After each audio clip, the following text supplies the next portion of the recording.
Oke, saya welcome back to my channel di Taruna Indonesia TV bersama kakak Dewa Gede Tantara Saputra. Kemarin kita sudah bahas tentang STIP atau Sekolah Tinggi Ilmu Pelayaran. Nah, kita lanjut ke habis Jakarta, kita lanjut ke Semarang. Mungkin kalian sudah tahu kita akan bahas apa? Ya, yaitu PIP atau Politeknik Ilmu Pelayaran Semarang. Nah, kita akan jelaskan terkait dengan jurusan, kemudian lulusan apa aja yang diterima, persyaratan umum, persyaratan khususnya, kemudian formasinya berapa, prospek kerjanya seperti apa, kita akan bahas tuntas di video kali ini. Kayak video sebelum-sebelumnya tentunya. Nah, sebelum video ini dimulai, silakan bagi kalian yang belum subscribe, silakan di subscribe terlebih dahulu karena channel kakak akan selalu memberikan informasi update terkait dengan perguruan tinggi kedinasan. Jangan lupa juga untuk follow Instagram kita di @taruna_indonesia_tv karena kita juga akan selalu memberikan informasi baik itu dari reels, postingan ataupun juga story. Kemudian juga bagi kalian yang belum beli buku kakak, kalian bisa beli buku kakak melalui Shopee dengan nama Toko Dewa Gede Tantara, itu buku si pencatar ya tahun 2022, dimana setiap pembelian buku kalian bisa masuk ke grup bimbingan kita.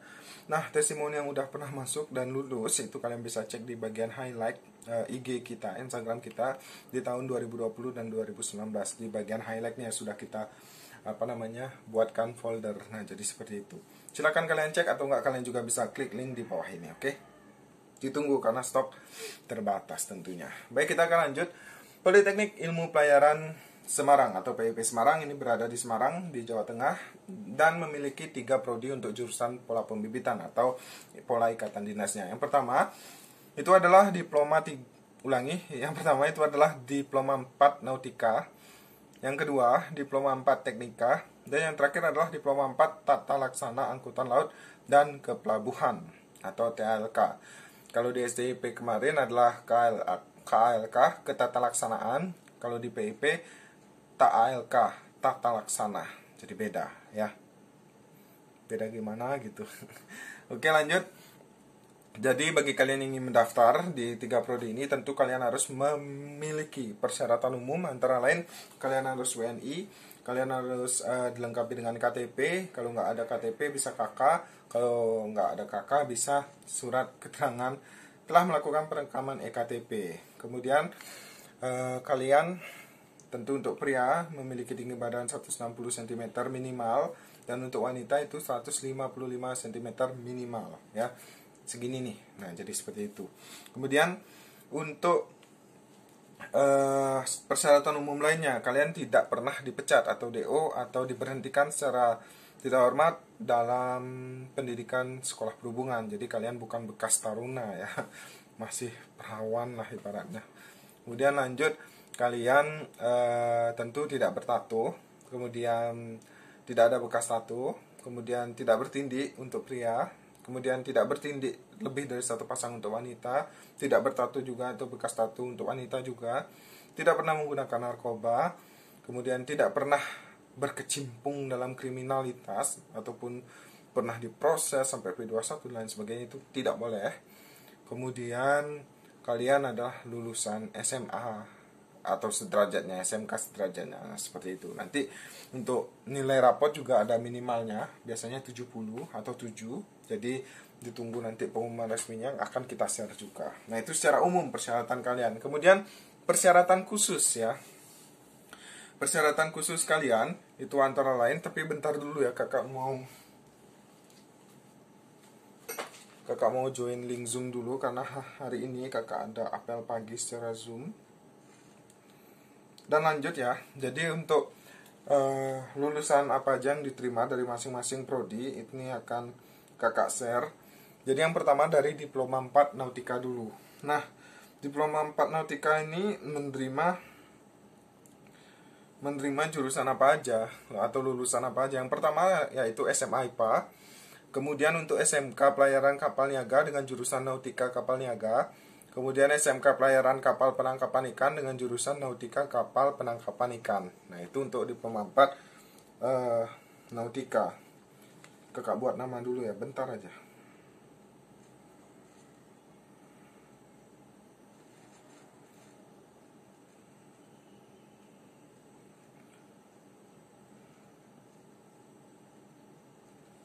Oke, kita lanjut untuk diploma 4 teknika. Ya, untuk diploma 4 teknika itu yang diterima adalah lulusan dari SMA IPA, kemudian untuk SMK Pelayaran Kapal Niaga dengan jurusan Teknika Kapal Niaga, untuk SMK jurusan Teknik Mesin, Teknik Otomotif, Teknik Elektronika, kecuali Teknik Audio Video dan Instrumentasi Medik, kemudian Teknik Ketenaga Listrikan, Teknik Permesinan Kapal, Teknik Instrumentasi Industri, dan yang terakhir adalah SMK Pelayaran Kapal Penangkapan Ikan dengan jurusan Teknika Kapal Penangkapan Ikan. Nah, itu untuk diploma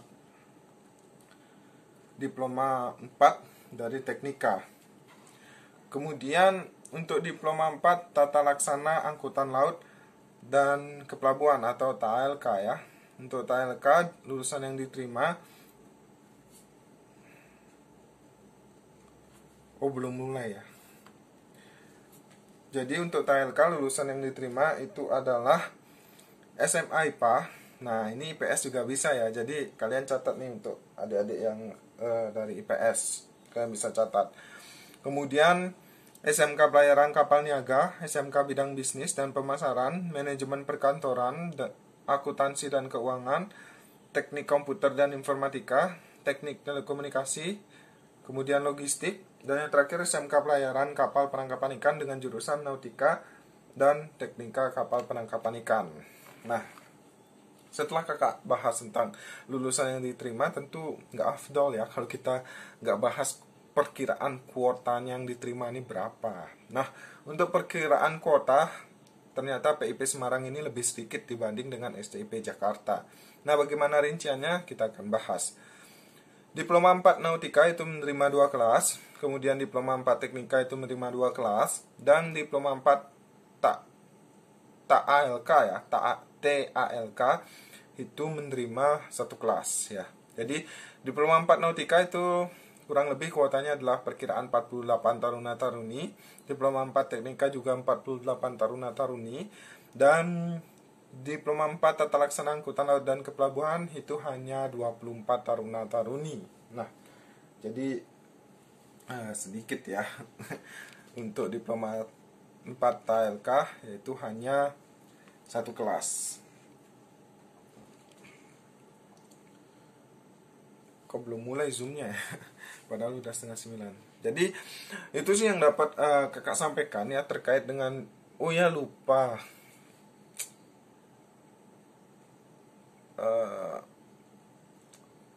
prospek kerja. Agak ngeblank. Jadi terkait dengan prospek kerja, Kak, apakah di pelayaran itu bisa berlayar kalau kita milih polbid? Sebenarnya agak riskan sih apabila kakak jawab ini ya. Bisa, karena kalian bisa berlayar apabila kalian mengajar taruna-taruni, yaitu otomatis apabila kalian penempatannya di BPSDMP atau enggak di Sekolah Perhubungan Matra Laut. Nah, seperti itu. Nah, apabila kalian tidak bisa berlayar, di mana kalian ditempatkan pada saat polbid?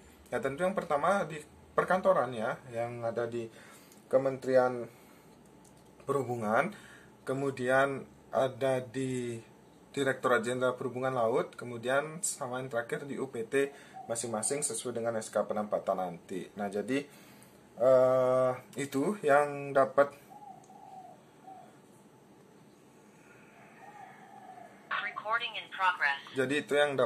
kakak sampaikan di video kali ini. Semoga bermanfaat dan tentu bisa memberikan referensi kepada kalian terkait dengan sekolah di bawah naungan Kementerian Perhubungan.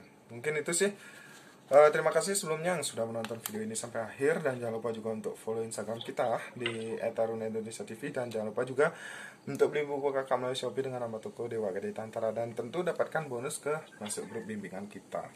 Semungkin itu sih yang dapat kakak sampaikan di video kali ini. Mohon maaf apabila ada salah kata atau salah tingkah, and see you next time. Bye bye. Selamat pagi, Maji. Salam sehat.